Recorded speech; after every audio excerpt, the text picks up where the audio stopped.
बता दें, केंद्रीय मंत्री चिराग पासवान की आभार यात्रा शुरू होने वाली है। चिराग पासवान की यात्रा से विरोधियों में खलबली मची हुई है। आखिर क्या बदल जाएगी बिहार की किस्मत? चिराग पासवान के इस आभार यात्रा का क्या है मुख्य मकसद? और बिहार में चिराग पासवान ने अपने वादे को निभाने के लिए बिहार यात्रा पर और आभार यात्रा पर निकलने का बड़ा फैसला किया है। नमस्कार, मैं हूं संजीव और आप देख रहे हैं आप तक न्यूज। अगर आप हमारे चैनल पर नए हैं तो चैनल को जरूर सब्सक्राइब कर लें। चिराग पासवान की आभार यात्रा को लेकर बिहार की राजनीति में एक नई हलचल और बवाल पैदा हो गया है। इस यात्रा के माध्यम से वे बिहार की जनता और अपने कार्यकर्ताओं के बीच फिर से सक्रिय होने जा रहे हैं। चिराग पासवान पर यह आरोप लग रहे थे कि चुनाव जीतने और केंद्र में मंत्री बनने के बाद वे बिहार से गायब हो गए हैं और विरोधियों और जनता के बीच ये संदेश जा रहा था कि वे अब केवल दिल्ली की राजनीति तक सीमित रहेंगे।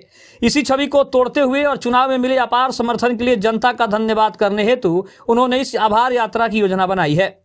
अगर इस यात्रा की बात करें तो इस यात्रा ने राजनीतिक हलकों में एक अलग ही खलबली मचाई है, क्योंकि सीएम की कुर्सी पर सबसे बड़ी नजर है। चिराग पासवान की अगली नजर बिहार के मुख्यमंत्री पद पर मानी जा रही है और वह यात्रा उसी बड़े लक्ष्य की ओर एक बड़ा कदम माना जा रहा है। वे अब जिला दर जिला और गांव जाकर लोगों से मिलेंगे, जिससे अन्य राजनीतिक दलों की चिंता बढ़ गई है। खरमास के बाद की शुरुआत उन्होंने पहले कही थी और मकर संक्रांति और दही चूड़ा के उत्सव के बाद इसे एक राजनीतिक क्रांति की शुरुआत में भी देखा जा रहा है।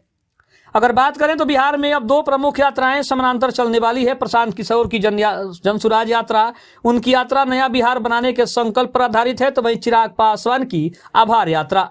चिराग पासवान की यात्रा जीत के प्रति आभार प्रकट करने और अपने जनाधार को और मजबूत करने के लिए है। दोनों नेताओं की यात्राओं के बीच होने वाला यह मुकाबला बिहार की राजनीति को एक नया मोड़ दे सकता है। चिराग पासवान ने हाल ही में नीतीश कुमार से मुलाकात की और उनके साथ दही चूड़ा भी साझा किया, जिसे इस यात्रा के लिए एक हरी झंडी के रूप में देखा जा रहा है। 19 विधायकों की ताकत खड़ी करने के बाद चिराग अब खुद को बिहार के एक मंझे हुए खिलाड़ी के रूप में स्थापित कर चुके हैं।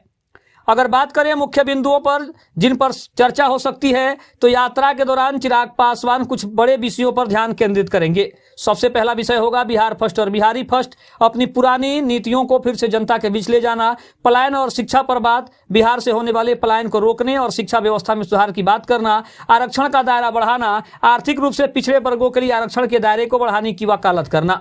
यह यात्रा केवल एक धन्यवाद कार्यक्रम नहीं, बल्कि बिहार विधानसभा चुनाव के बाद एक मजबूत जमीन तैयार करने की चिराग पासवान की एक सोची समझी रणनीति का हिस्सा माना जा रहा है। चुनाव जीतने और मोदी सरकार के 3.0 कार्यकाल में खाद्य प्रसंस्करण उद्योग मंत्री बनने के बाद विपक्ष और कुछ स्थानीय लोगों ने यह कहना शुरू कर दिया था कि चिराग अब केवल दिल्ली के होकर रह गए हैं।